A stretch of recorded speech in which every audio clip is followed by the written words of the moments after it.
did 2,000 Mules convince you that there wasn't any voter fraud?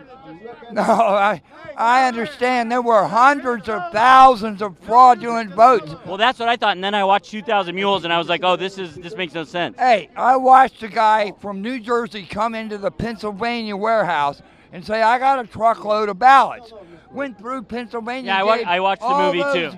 But all the bullshit. I watched it on the internet on election night. You watched it on the internet. Every day, the internet is inundated with fake news and propaganda launched by the MAGA right. So Trump, his campaign, a lot of senior Republicans over the past few weeks have been sharing doctored and manipulated videos on social media. Now, the Trump campaign and Trump supporters will often say these videos are clearly jokes. They are memes. People know they're memes. People know they're fake. When they say, well, this is fact-checked, it's wrong because it's taken out of context. Like when Joe Biden fell asleep during a live interview on television. He claimed that he fell asleep. I think that was an edited one, right? I didn't think it was. It looked pretty live to me with no cuts in it. Is this the video that you were talking about? Could be, yeah. Biden falling asleep. Should I watch it really quick? Sure. So this is Washington Post. So an article there is saying that it was faked, but it looked real, right? I mean, it looked real. Well, I mean, I definitely wouldn't doubt that it would happen. But now, more than ever, in the age of AI, can normal citizens differentiate between fact and fiction? And in the case of the right wing, do they even want to? And a lot of that misinformation is spreading through social media, where more than 50% of American adults say they get their news. Half of American adults get their news from social media. And Donnie O'Sullivan is out front. Do you use social media? Do you use Facebook? I do. Yeah. When I'm not in jail. When you're not in jail? That's right. You get put in Facebook jail? Very often. For years, social media platforms have been trying to deal with their misinformation problem.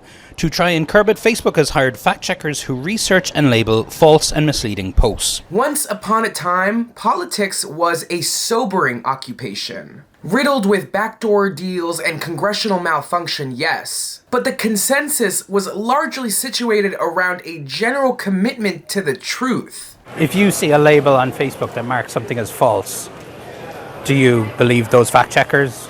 No. But why not? Because it's Mark Zuckerberg. They're controlling the whole narrative. People who repeatedly share misinformation or break Facebook's rules can have their accounts restricted. That's known to some as Facebook jail. When you get that notification from Facebook that says, your post is false, how does that feel? Excuse my language. It pisses me off. In a struggle set against ideological differences. That was, of course, how everything was until it changed in 2016. With the populism of Trump giving way to a campaign that could be fueled with feelings instead of facts. You said you never watched the news before. Where do you get your news now? I watch Fox News, Newsmax. I refuse to watch other stations. I still watch the local news. Actually, 30 minutes in the morning, local news is all I ever watched in my whole life. Never voted in my life. But, you know, it's like, I think he's waking up America, and America is starting to realize, you know, we don't have free and fair elections. We're not being, the Justice Department ain't blind. You know, it's like they're indoctrinating our children, and so I think he's waking up America big time. You know? And they call us the snowflakes. Now, the Republican Party is no stranger to using truth-bending dogma to coerce voters. But opting out of denying the truth to outright advocating against it, Trump marked a key shift in Republican rhetoric by saying the quiet part out loud. Wearing the brazen racism and misogyny of the alt-right proudly, Donald Trump has become a symbol of the rising fascism of the Republican Party that drops all the pretense around systemic prejudice and crony capitalism to gain a permanent conservative foothold in the country. And the worst part is that their base is eating it up. Which news do you watch now mostly? Now, I don't watch any of the news. Where do you get your... I get like, go on Michael Knowles and iPods, and now I'm on Twitter with Carson Tucker, things like that, because I want to know everything. But the question remains, why? If it's facts over feelings, parlayed between institutional failures that keep the masses divided and deluded, the era of fake news provoked by the dissemination of misinformation at the height of the MAGA craze, and a polluted constituency, is what is to blame for the AI generation of politics that we have today. At the time, Trump evoked a cult-like following, made up of uneducated or working-class white folks that resonated with his message, delivered and inadvertently vetted by the mainstream media that legitimized his positions in pursuit of rising viewership.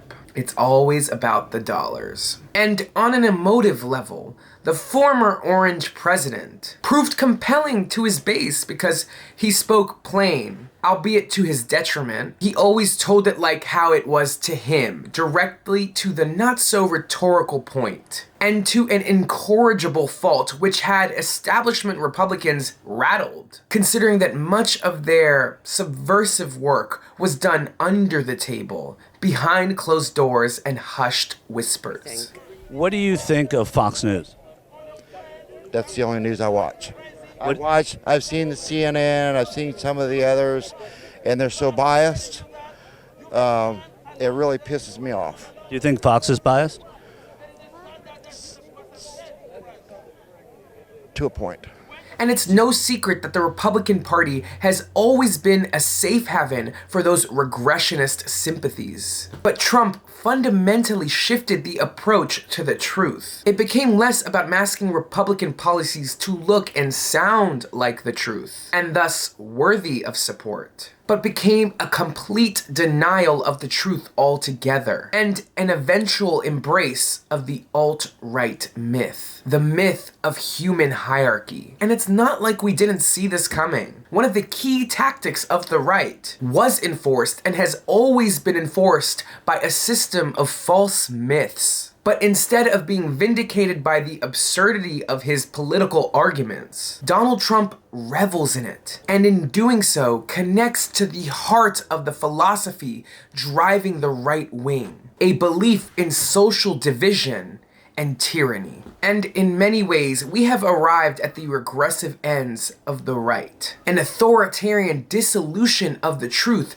pitting the masses against one another, all orchestrated by the noble myths passed down by the elite few. And these false myths expand to cover all their bases, becoming the foundation by which they lay an illegitimate claim to populism and governmental power, just like Donald Trump. But years after Trump's rancid arrival onto the political stage, where the truth was vividly and publicly discarded, and when lies and hatred earned Donald Trump the Oval Office, where are we now? Well, we're left with a divided and confused electorate, a fractured nation-state that fails to serve its communities, much less govern them. Because people cannot organize if they can't agree on what is wrong. But that's why independent media like TYT is so important, because it returns to the values of a free market of ideas and promotes messages of solidarity that keep the power with the people. And at the very least, when we get fact-checked, we come correct. For MAGA, the story is a little different. This is Adrian Costa with Rebel HQ. Make sure to like, comment, and subscribe,